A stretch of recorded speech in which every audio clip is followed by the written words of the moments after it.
Hoy vamos a hablar del parto, ese acontecimiento a partes iguales, temido y esperado por toda gestante, y es la culminación de esos 9 meses de esfuerzo y incomodidades, y es el momento en que nos traerá el fruto de todo ese esfuerzo, que es el bebé que queremos tenerlo en los brazos.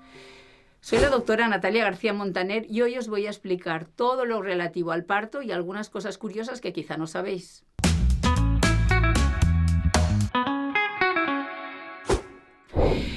No hay dos partos iguales. El parto depende de un montón de factores que hacen que sea bastante imprevisible y catártico.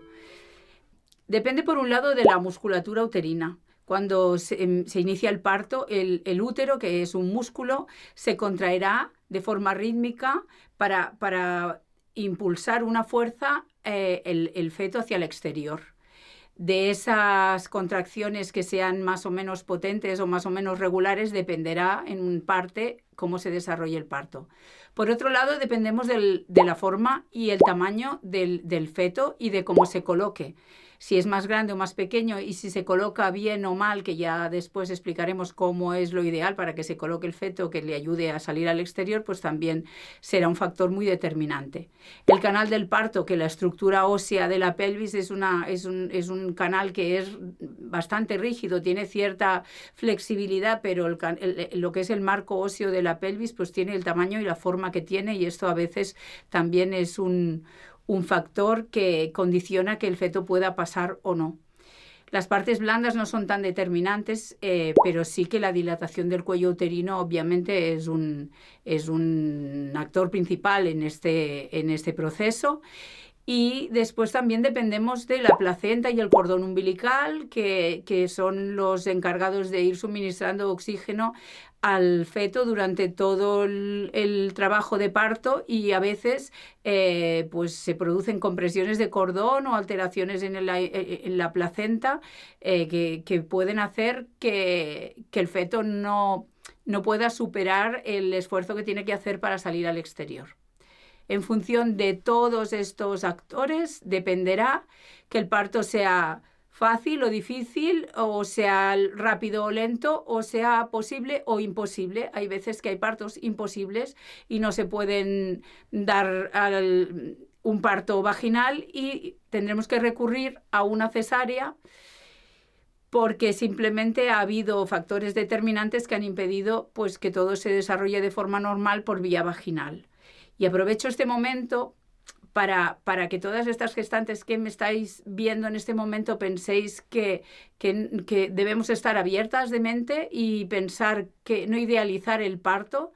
El parto no siempre es como habíamos pensado que sería, y entonces ser conscientes que lo más importante en todo este proceso es el final, que es que tanto la madre como el feto estén bien y no tanto el camino que hemos recorrido hasta llegar ahí. La mayoría de partos se desarrollan alrededor de la fecha probable de parto, que es la semana 40, a contar desde la fecha de última regla. Esto ya en el primer capítulo que hablamos sobre el resumen del embarazo y explicamos por qué lo contábamos así.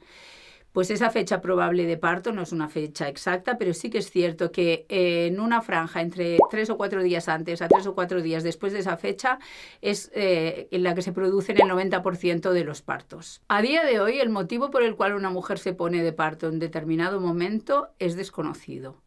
Hay diferentes teorías y hay diferentes factores implicados en esto. Y sobre todo depende de la distensión del músculo uterino, por tanto del tamaño del feto y del contenido de líquido amniótico, etc. Y por otro lado, factores hormonales que dependen de la criatura y de la madre.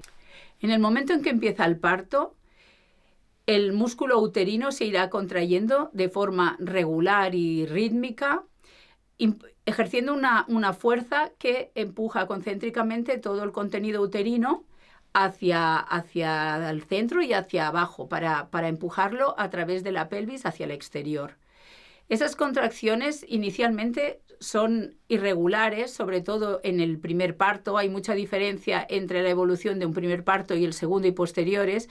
Y en el primer parto muy a menudo hay unos días previos en los que durante algún rato se experimentan contracciones con cierta intensidad y frecuencia, pero que llega un momento que se diluyen y se pasan. Si algo define al parto es que ya no hay marcha atrás. Las contracciones cada vez son más intensas y cada vez son más frecuentes y más regulares. En el momento en que ya llevamos 1 hora de contracciones regulares cada 5 minutos de alta intensidad, es cuando decimos que ha empezado el parto. Y la tolerancia al dolor de cada mujer es distinta, pero sí que es cierto que las contracciones de parto son bastante dolorosas. Consisten en una fuerza tan intensa que la musculatura uterina queda tan aprisionada que yo siempre le explico a mis pacientes que es parecido a una rampa. Cuando tenemos una rampa, un calambre muscular, quiere decir que hay un músculo que se ha quedado contraído tan fuerte, se ha quedado agarrotado, que eso es doloroso. Una contracción muscular nunca es dolorosa, pero si se agarrota de esa manera, pues es cuando sentimos dolor. Pues el músculo uterino le pasa un poquito lo mismo. De todas maneras, es un dolor que se puede soportar porque dura 1 minuto y luego nos da una tregua hasta la siguiente contracción en la que nos quedamos completamente relajadas y da esa opción de poder tolerar el minuto siguiente, la contracción siguiente, que será muy intensa. De todas maneras, la intensidad del dolor es tal que normalmente en nuestro medio la mayoría de gestantes acuden a la anestesia peridural para sobrellevar de mejor manera las horas de dilatación y el expulsivo, que es una anestesia que ya le dedicaremos un vídeo para hablar de ella, pero que tiene pues esa capacidad de quitar el dolor desde un punto del abdomen hacia abajo, con lo cual las contracciones se pueden percibir, su intensidad, pero no el dolor, y no tiene ninguna repercusión sobre el feto, y es un tipo de procedimiento con una bajísima tasa de complicaciones. El orden ideal de los acontecimientos durante el parto es que empiecen las contracciones primero y se rompa la bolsa amniótica durante el trabajo del parto. La misma presión que ejercen las contracciones hará que la bolsa no aguante esa presión y se rompa y salga el líquido amniótico al exterior. A veces no ocurre así y a veces se rompe la bolsa amniótica antes de que se inicien las contracciones de parto. Esto a veces es un problema porque puede ser que la bolsa esté rota y las contracciones no se inicien de forma espontánea, y a partir del momento en que ya no tenemos ese aislamiento de la bolsa íntegra que aísla al feto y las aguas del exterior y de las bacterias que hay en la vagina, tenemos riesgo de infección fetal. Por tanto, cuanto menos rato pase desde que se haya roto la bolsa hasta que el feto haya nacido, pues mucho mejor.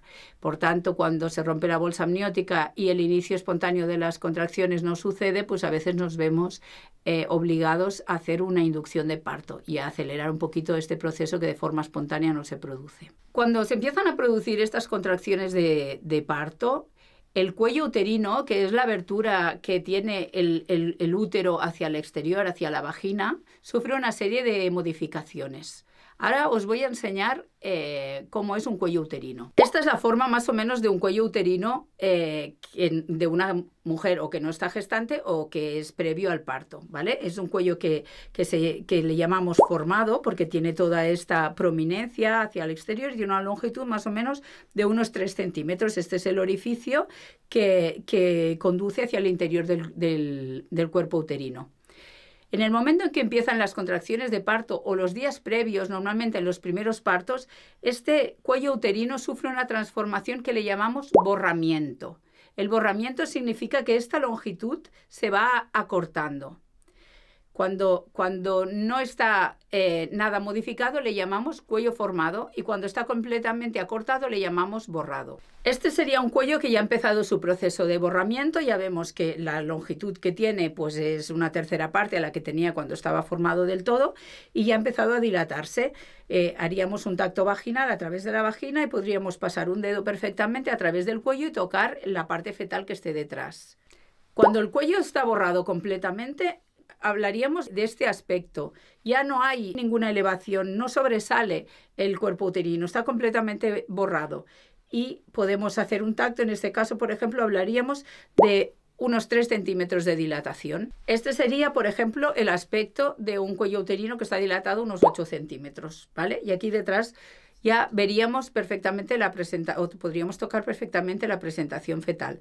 A partir de ahora hablaré únicamente de lo que son partos de cabeza. Los partos en otras presentaciones pues ya podemos dedicarles otro vídeo, pero los partos más frecuentes, el 90 y mucho por ciento de los partos que se producen por vía vaginal son con presentación de cabeza. Este es un modelo de una cabeza fetal que ahora os enseñaré y entonces tenemos la cabeza fetal detrás.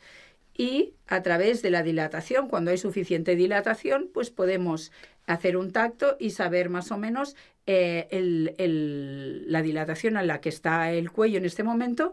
Y ahora os enseñaré, la cabeza fetal tiene unas suturas y unas uniones entre las suturas que se llaman fontanelas, que es lo que nos permite saber en qué posición viene la cabeza fetal. Hay una fontanela anterior, que es la fontanela mayor, que tiene forma romboidea. Esta forma de rombo es debida a que por sus extremos hay 4 suturas. Una sutura que separa los 2 parietales, las suturas que separan los huesos frontal y parietal y la sutura del hueso frontal. En la parte posterior de la cabeza hay una fontanela más pequeñita que tiene forma triangular porque únicamente está formada por la sutura de los 2 parietales y las 2 suturas a los lados del hueso occipital con los 2 huesos parietales del feto. Esto es muy importante porque el feto, para poder salir de forma adecuada, para que le resulte fácil, hay unas posiciones que le vienen mejor para poder salir. Y nosotros, cuando estamos controlando el parto, la matrona o el obstetra, a través del tacto vaginal buscamos estas 2 fontanelas para orientarnos de qué manera está colocado el feto. Ahora os enseño cómo es una pelvis humana.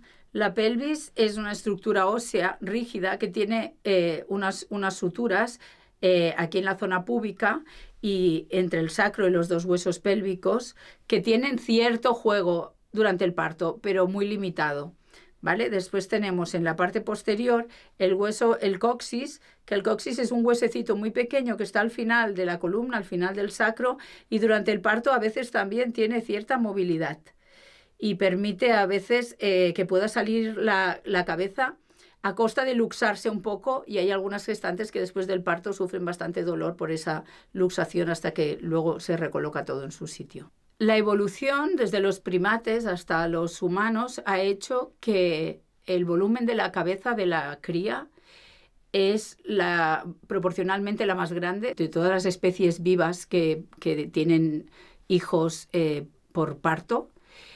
Y especialmente de la raza humana, la proporción es mucho más ajustada y eso hace que para poder salir el feto tenga que recurrir a una serie de rotaciones, que es lo que hace posible que pueda salir al exterior. Durante la dilatación, en la parte inicial de la dilatación, el feto está en la posición transversa. Quiere decir que está mirando hacia una de las 2 caderas de la madre. Normalmente no está ni mirando hacia adelante ni mirando hacia atrás.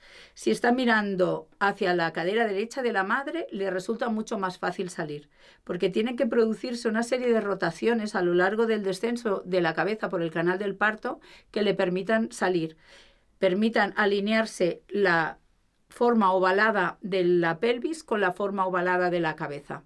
En este sentido, mientras va bajando, irá rotando para irse colocando mirando hacia atrás a la parte posterior de la espalda materna, y en el momento en que sale al exterior hace como una curvatura la cabeza detrás del pubis y este es el momento en que ya tenemos la cabeza en el exterior.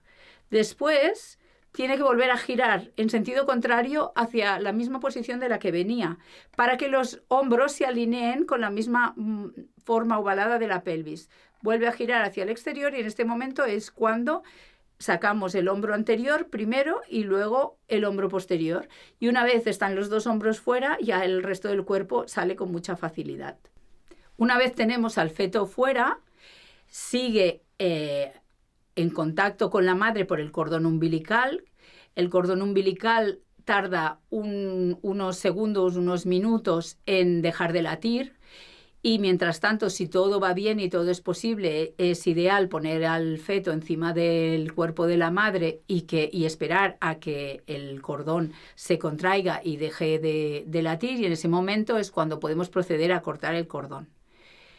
Después, muy importante, la placenta. La placenta queda en el interior del útero materno después de salir el feto, pero la misma pérdida de volumen del útero, que se hace más pequeño, pues hace que esa parte de tejido, que es la placenta, que es un disco más o menos de unos 20 centímetros, que está adherido de alguna manera a la pared uterina, al contraerse el útero, pues ese disco se desprende y sale al exterior. Es muy importante que la totalidad de la placenta salga al exterior y el útero se contraiga bien porque las paredes uterinas, si quedan fragmentos de placenta o quedase la placenta dentro, no se podría contraer bien y por tanto todos los vasos que eran los que comunicaban la pared uterina de la madre con la placenta y por tanto con el feto, sangrarían y podríamos tener un caso de una hemorragia posparto. Muy importante que la placenta se extraiga de forma completa y entonces el útero se contrae y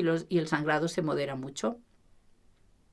Y hasta aquí todo lo que os quería contar sobre la mecánica del parto. Ya veis que depende de un montón de factores, muchos de ellos no los podemos controlar y no dependen de nuestra actitud. Por tanto, insisto en que lo más importante del parto es que la mamá esté bien y el bebé esté bien. A partir de ahí, si ha sido un poquito más difícil o hemos tenido que ayudar de alguna manera, pues siempre es bienvenido. Y si se ha tenido que recurrir a una cesárea, pues también hemos de agradecer a que podamos hacerlo de forma segura y asegurarnos así de que tanto la mamá como el bebé estén bien. Y esto es todo lo que os quería contar. Muchas gracias. Salud.